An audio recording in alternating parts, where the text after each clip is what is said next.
পিসিমা যে কথাগুলো কয়ে গেছেন সেগুলো ভালো করে মনে রেখো। মেয়ে মানুষের এই সংসারে একটাই সার্থকতা, সুস্থ ছেলে দেওয়া। তাই জন্যই তাকে বউ করে আনা হয়,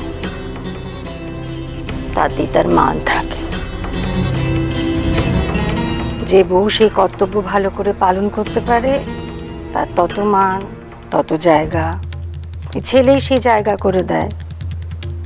যেমন নিশিত আমায় দিয়েছিল। আমার বিয়ের 3 বছর পরে নিশিত হয়েছিল। বাবারে বাবা, তার জন্য শ্বশুরবাড়িতে আমার কম গঞ্জনা শুনতে হয়নি।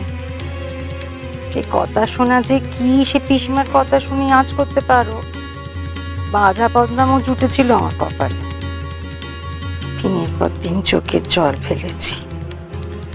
কি কষ্ট, অমন কষ্ট যেন ঠাকুর করুন তোমার কপালে না জোটে। তোমার কেন, কোনো শত্রুরেরও যেন এমন কষ্ট সহ্য করতে না হয়।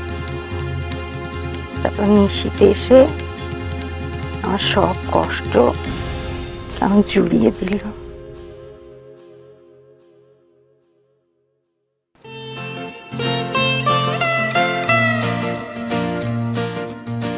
কি রে ছোট, একে নিয়ে এত ফুল রাখলি কেন?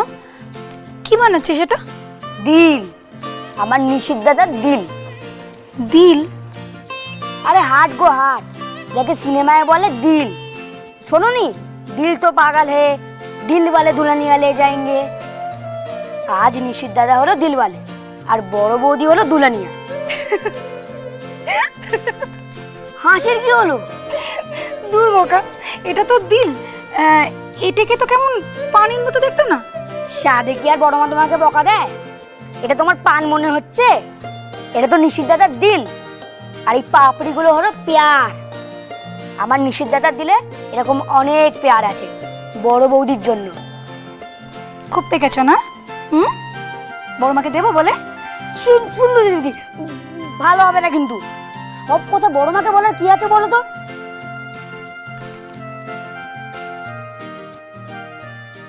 আমাকে ভাগিয়ে দিয়ে পেয়ারের বড় বৌমাকে কি এমন গোপন কথা বলছে কে জানে। সব গয়না দিয়ে দেবে না তো? ওষুধ দেবেই তো, বড় ছেলে তো সবচেয়ে আদরের। তার বউকে দেবে না, তুই ফুটো কপাল কাকুলিকে দেবে? এতক্ষণে বোধহয় পুরো আলমারি ফাঁকা করে দিল গো। এই সংসারে যে কি মরতে এসেছিলাম, খেটে মরবো আমি আর গয়না পাবে বড় বউ। বন্ধ ঘরে কি এমন গোপন কথা হচ্ছে সেটা না জানলে তোমার পেটের ভাত হজম হবে না। ওমা, আমার তো পেটে ব্যথা শুরু হলো। তোমাকে জানতেই হবে ওখানে কি কথা হচ্ছে। মাত্র 16 বছর বয়স ছিল আমার যখন এ বাড়িতে বউ হয়ে গিয়েছিলুম। বাপের একমাত্র মেয়ে ছিলুম, একেবারে তুলোই করে মানুষ। তাই বলে ভেবো না মা কিচ্ছুটি না শিখিয়ে পাঠিয়ে দিয়েছিলেন। ঘর সংসারের কাজ, আন্না বান্না সবকিছু একা হাতে করার ক্ষমতা রাখতুম আমি। এখানে এসেই দেখলুম কত সব নতুন নতুন নিয়ম কানুন যা আমার জানা নেই। মাথার উপরে শাউরি, পিসাউরি, সেসব তো দেখোনি। চোরমশাই গলা খাকারে দিলেন, মাথার উপরে ঘোমটা ওঠেনি, পিঠে কিল। ঘুম থেকে উঠতে দেরি হয়েছে, শাউরির রাম চিমটি, পিসাউরির মুখ ঝামটা। তখনকার সব শাস্তিও ছিল অন্যরকম। ওইদিকে যে দরজার পেছনে ছিল গোয়াল ঘর। পান থেকে চুন খসলেই পিসাউরি পাঠিয়ে দিতেন ওই গোয়াল ঘরে। সেই গোবর ল্যাপা, ঘুঁটে দেওয়া, দুধ দোয়ানো, ওসব তোমরা ভাবতেই পারবে না। সব ঠেকে ঠেকে শিখতে হয়েছে। শুধু শেখাই না, সংসারের দায়িত্ব কর্তব্য সব বুঝে নিতে হয়েছে। শুধু বোঝাই না, তা ঠিকভাবে পালনও করতে হয়েছে। সেই কবে সংসারের ভার কাঁধে তুলে নিয়েছি, আর এতগুলো বছর ধরে সেই জোয়াল টেনেই চলেছি।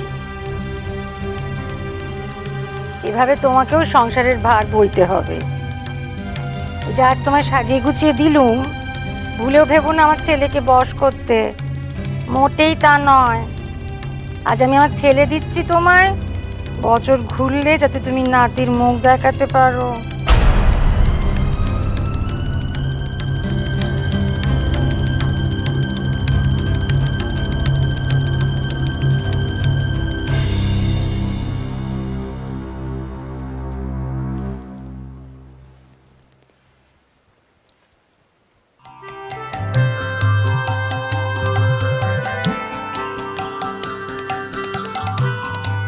ধুর বাবু, সারাদিন চেঁচানির চোখটা তো বাড়িতে টেকা যায় না। এখন বৌমার কানে মন্তর দেওয়ার সময় গলা দিয়ে আওয়াজই বেরোচ্ছে না। ফিস ফিস করে কি বলছে কে জানে।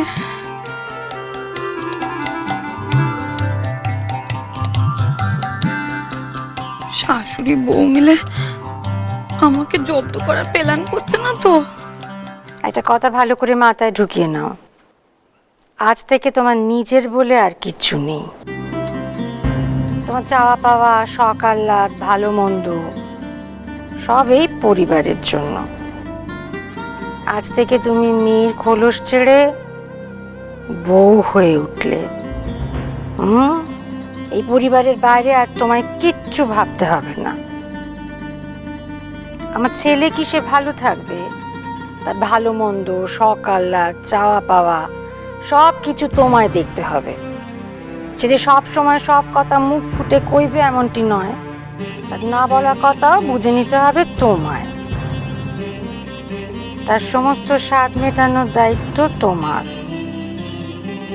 স্বামীর মঙ্গলের জন্য যা যা প্রয়োজন সব করবে। জানবে স্বামীর সুখেই মেয়ে মানুষের সুখ। এটাই হবে তোমার জীবনের লক্ষ্য, আর এটাই এ বাড়ির নিয়ম। তোমার আগে এ বাড়ির বউরা এভাবেই প্রতিসেবা করে এসেছে, এর চেয়ে পুণ্যের কাজ আর হয় না। এর বাইরে কিছু ভাবা মানেই সংসারে অশান্তি ডেকে আনা। আমার সংসারে আমি কিন্তু মোটেই তা বরদাস্ত করব না। কানে গেল কথাগুলো?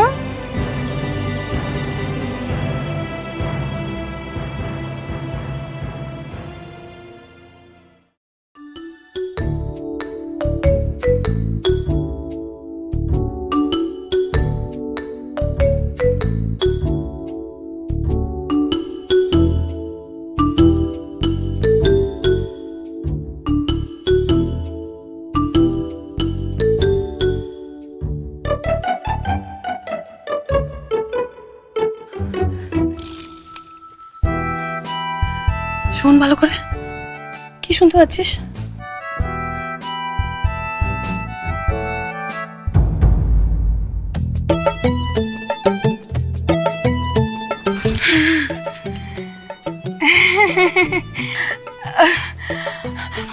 ছোট, তুমি কোথায় যাচ্ছ? তার আগে তুমি বলো, তুমি এখানে কান পেতে কি শুনছিলে? দরজায় দরজায় আমি কান পেতে কি শুনবো ছোট? কি যে বলিস না দোষ। ও, তুমি কিছু শুনছিলে না তাই তো? তাহলে আমাকে কান পেতে কি শুনতে বলছিলে? তো আমি এখান দিয়ে যাচ্ছিলাম, আমার না হঠাৎ মনে হলো মা আমাকে বলছে মেজো বৌমা, মেজো বৌমা। তাহলে এত কষ্ট করছো কেন? বড় মাকে ডেকে জিজ্ঞাসা করলেই তো ল্যাটা চুকে যেত। দাঁড়াও, আমি বড় মাকে ডাকছি। বড় মা! কিরে, তুই আমার খুন করবি নাকি? বড় মাকে ডাকছিস কেন শুধু শুধু? তাহলে এখান থেকে চুপচাপ চলে যাও।